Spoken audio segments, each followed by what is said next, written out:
you say that the Hispanic market is not monolithic. There's a lot of debate about advertising in Spanish. And when you advertise in Spanish, are you advertising to Hispanics or are you advertising to immigrants? Which is different. I'm Hispanic, but I watch Friends. Yeah, I can answer that. Yeah, no, but I think here's what I would say. Don't complicate it. We're advertising to customers. And so whether they're young people or middle-aged people or old people like me, whatever it is, the thing you try to teach our people is not to get too complicated and patronize your customers. The issue is focus on what they like and what they do and what they want to buy.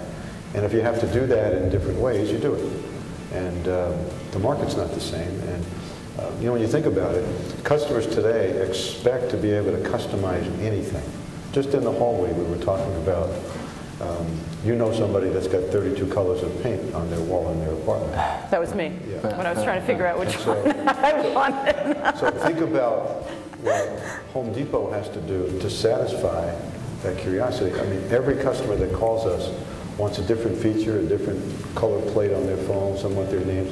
So the issue is, I think we start out with the customer first, and then if some customers, it's more convenient, it's better to communicate in a language that's more comfortable, but we'll do it. But so I don't think it's a question of force feeding it. You have to know your customers. And you know, I said this before, I've been on a lot of panels.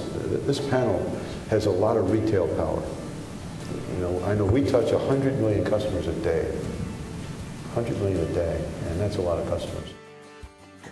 There were some stats that came out from the Pew Hispanic Center where when it comes to construction, I think more than half of all the workers in the construction business are Hispanic, of questionable legal status, but that's another issue altogether.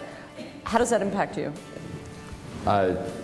For the Home Depot, our pro contractor is probably our single most important customer. In fact, we've done an analysis that about 2% of our customers account for 30% of the spend in our stores. Wow. And if you went into a Home Depot in the morning, particularly the morning hours when the contractors are picking up their work, that is heavily Hispanic customer. We've, because of that, I mean, again, that product selection becomes important. Having bilingual associates is important. Having a pro desk that's staffed with bilingual associates, all of those things have become focal points for us. How important is it to have an Hispanic on the board, and should you have more? Do you want more? Oh yeah, sure. I'm willing to listen.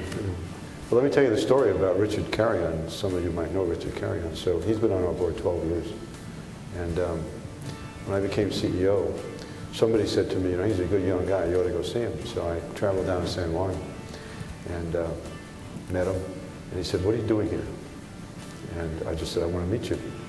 And we developed a relationship for over a year before we talked about him joining our board. So the important thing is when you look at the record that Richard has, he's done a marvelous job of Popular. And, he's not just a Hispanic director, he's a leader of our board. So to the extent that we can continue to diversify, we have, our board is very diverse. We have one Hispanic, we have 3 African Americans, we have several female, I guess they qualify, in different categories. We've worked hard at this issue, and I think the more diverse your board is, the better. But I also think the more experienced your board is, it's even better than that. So. A diverse population that represents the communities that we serve is critical. It's mandatory. Because? Because you can't be successful unless you're representative of the communities in which you do business. It's one of the things that I have an expectation of the organization around talent management and leadership development. And it is about diversity of thought and diversity of the population. You have to surround yourself with people that are going to give you diverse input relative to your business. Otherwise, you know, you're not going to come away with the best strategies. And I always say to people, if you're the smartest person in the room, you're not surrounding yourself with enough people to give the advice and counsel that are going to be so important for you to be able to grow the business. And that is really what diversity is about. Since I'm from New York, I'll give you a technical term. The way you meet directors is you got to hang out. And if you don't hang out, you won't meet people. So I think if I were you all, the thing you need to think about is create environments where guys like Frank and I and Jim can hang out. And that's how things get started. Do you hang out, Mr. Blaine? Yes. Not as much as I used to.